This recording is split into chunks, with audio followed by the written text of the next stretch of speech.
ఇక వృశ్చిక రాశి 2 ఆదాయం 14 వ్యయం 5 రాజపూజ్యము 2 మాత్రమే అవమానము.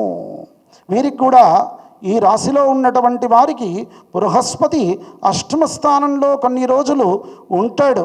సంవత్సరాంతం వరకు కూడా ఉన్నప్పటికీ ఆర్థిక వ్యవస్థల్లో వ్యాపారాదుల్లో కొన్ని ఒడిదొడుపులు తప్పవు. విద్యార్థులు అధిక శ్రమ పడాల్సినటువంటి స్థితి. రాజకీయ నాయకులకు మాత్రం సంపూర్ణ శుభ ఫలితాలు కలుగుతాయి. వారికి సుబ్రహ్మణ్య దేవత యొక్క అనుగ్రహం చేత మంచి కలుగుతుంది. ధనుర్రాశి 5 ఆదాయం 5 వ్యయం. ఇక ఈ యొక్క దీనికి రాజపూజ్య అవమానాదులు 1 రాజపూజ్యం 5 అవమానం. మన యొక్క బీఆర్ఎస్ పార్టీది కూడా ధనుర్రాశే. మరి మీడియా రంగం మనను అప్రస్తుతి చేయడానికి, మనను ఆ విధమైనటువంటి ప్రచారం దుష్ప్రచారం చేయడానికి అవకాశం ఉండేటువంటి సంవత్సరం అని చెప్పాను.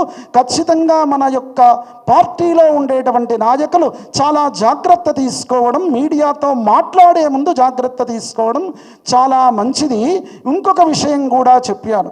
మరి ఆ బృహస్పతి 7వ స్థానంలో ఉన్న సందర్భంలో మనము ఖచ్చితంగా బల్లగుద్ది చెప్పేటువంటి స్థితి ఏమిటి అనంటే, ఒక వార్డు మెంబర్ నుంచి ఎమ్మెల్యే ఎంపీ స్థాయి వరకు కూడా ఏ యొక్క ఎన్నికలు కానీ వచ్చేటువంటిది ఈ యొక్క బీఆర్ఎస్ పార్టీయే ఈ సంవత్సరంలో. కానీ రాజులు ఎన్నికలు పెట్టడానికి ఇబ్బంది పడేటువంటి స్థితులు ఉంటాయి. వారి రాజ్యాధికారమే కాపాడుకోనేటువంటి స్థితి. కోర్టులు ముందుకు వచ్చేసి వారికి మొట్టికాయలు వేస్తేనే ఎన్నికలు పెట్టేటువంటి స్థితి అవుతుంది.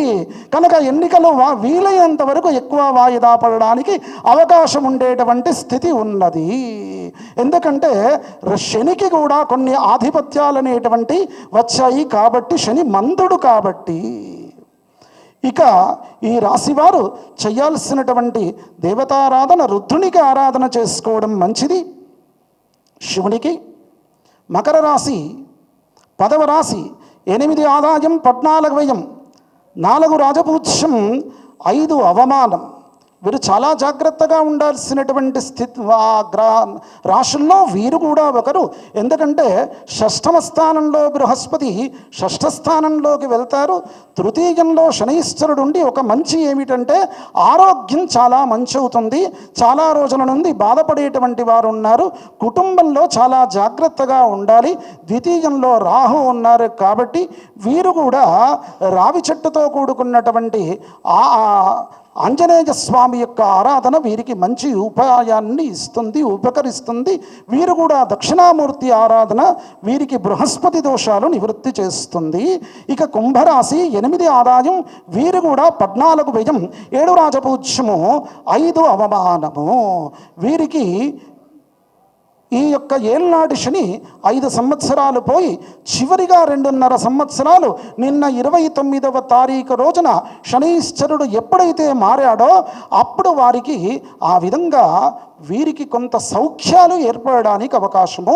మీరు ఎవరైతే ప్రజాక్షేత్రంలో ఉన్నటువంటి ఈ యొక్క రాశుల వారు ఉన్నారో కొంత మీరు ప్రజాక్షేత్రంలో తగ్గిపోయారు కనుక వెళ్ళి ఖచ్చితంగా ప్రజలతో మమేకం అనేటువంటిది అవ్వడం చాలా మంచిది.